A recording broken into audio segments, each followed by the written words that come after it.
Perkenalkan nama saya Dery, saya dari Solo. Pertanyaannya simpel sih, seperti banyak orang yang berpendapat sampai ada pandangan masyarakat soal konco-konco duit-duit.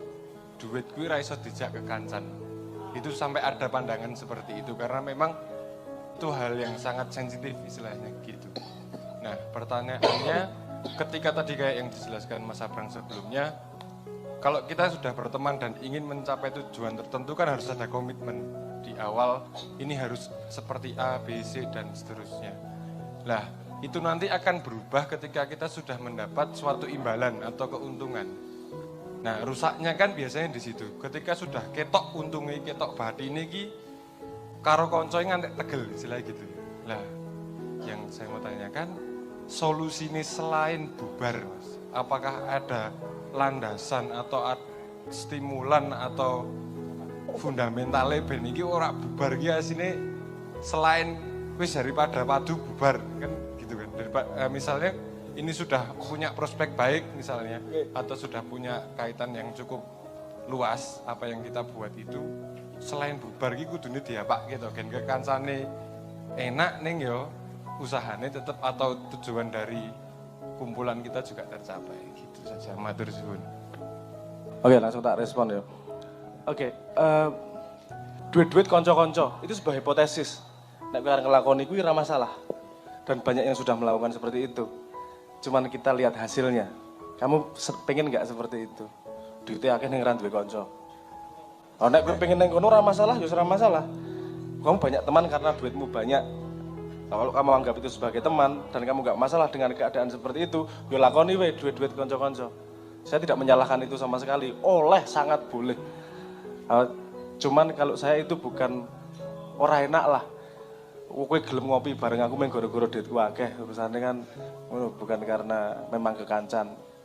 Yo asah ngomong ketahuan apa Jack Ma kalau salah satu sejarahnya kan tentang itu juga. Tapi gini, iki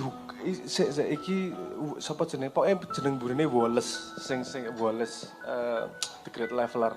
Jadi gini, dia meneliti sejak zaman kuno, sampai sekarang. Dia meneliti zaman kuno ki ndudah kuburan kuno. Biasanya kalau kuburan zaman dulu kan sing sugih ya dipendem karo harta kekayaannya. Dia melihat distribusi duit di situ. Ada hukum begini. Kalau ada surplus produksi, berarti kalau ada surplus produksi, pasti terjadi ketimpangan. Pasti, ora iso diapa-apa iki. Ketimpangan yang ekstrim akan menjadi Pareto distribusi.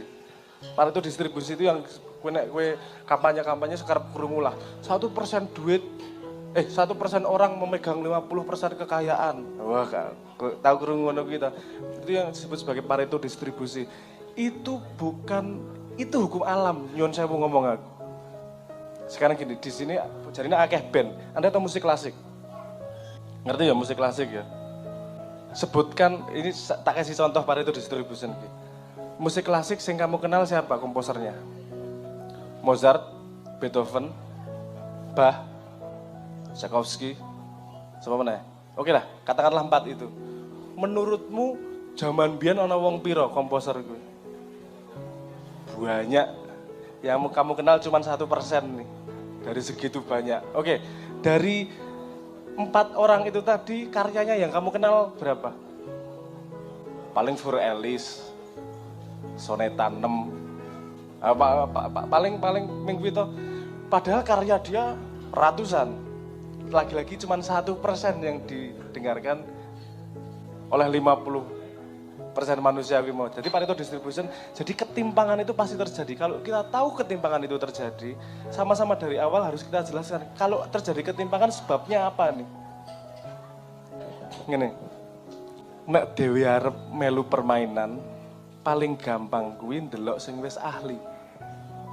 Totke apa yang dia lakukan? ATM, amati, tirgu, modifikasi. Nek gue pengen main jadi canggih bal-balan, ya nonton sing ahli-ahli bal-balan. Tekniknya gimana kita pelajari. Nah kalau bisnis mau nggak mau, kita juga harus belajar sama sudah para pelaku bisnis tersebut. Oke, mereka bikin peraturan seperti ini ya. Dan salah satunya yang paling susah dilakukan orang Jawa adalah membuat perjanjian di awal. Karena kita punya tradisi krembol. Nek kiri gerombol. Oke, kiri yuk gerombol lah. Nek kiri kompaknya ra karuan. Nek wis ana duit sethithik ya rebutan pangan-panganan. Nah, dari awal makanya perlu dari awal perjanjian itu dicetakke di awal, harus cetok di awal. Sehingga ketika terjadi peperangan, terjadi dispute, terjadi masalah, bukan abstrak lagi. Tapi konsisten nggak kamu sama perjanjianmu di awal? Yang tidak konsisten itu bukan masalah bisnis kemudian, itu masalah karakter kemudian. Nek kowe ra iso konsisten pada sebuah perjanjian, masalahmu yang lain dalam hidupmu yang lain juga resiko ini karena kamu konsisten sama ini aja nggak bisa. Justru ketika urung duwe apa-apa perjanjian sudah di layout. Ojo ketika wis ra apa-apa monggo sahamku aku ra saham ra apa-apa. Ngono pas ono dite kae padahal ngandung ngrasani ning mburi padahal kuwi piye yo.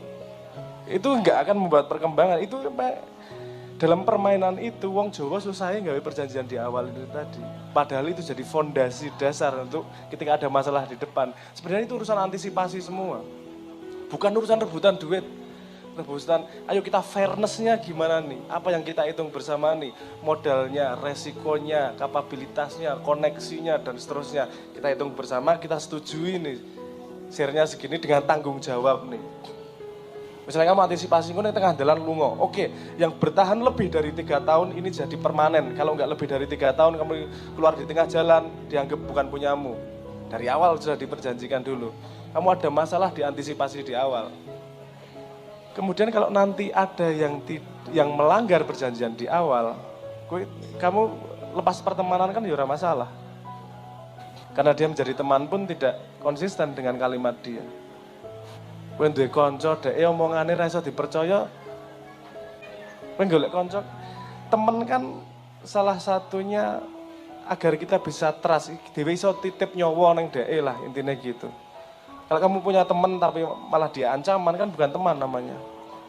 Ngingu kirik ning iso nyokot awakmu dhewe lho ngopo? Pateni wae kirike didol digawe sengsu malah produktif.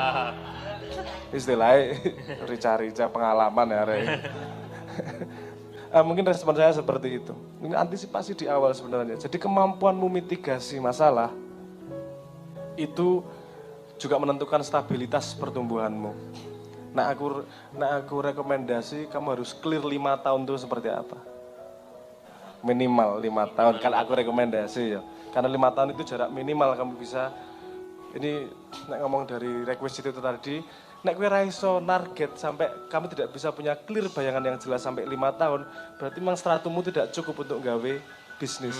Karena hitungan saiki, keadaan bisnis sekarang itu minimal 5 tahun kamu punya proyeksi seperti apa. Walaupun milestone-nya dibikin 1 tahun, 2 tahun, 5 tahun. 5 tahun mau sampai segini, 1 tahun segini, 2 tahun segini, parametriknya seperti apa, jalaninnya seperti apa, tugasmu seperti apa, kalau ada masalah gimana, kalau misalnya ada gini gimana, kita jaga 10%, 15% optional stock, kenapa, kalau nanti ada strategi gini nih bisa kita gunakan dan seterusnya lah. Itu pengetahuanmu sangat berguna untuk antisipasi keadaan ke depan.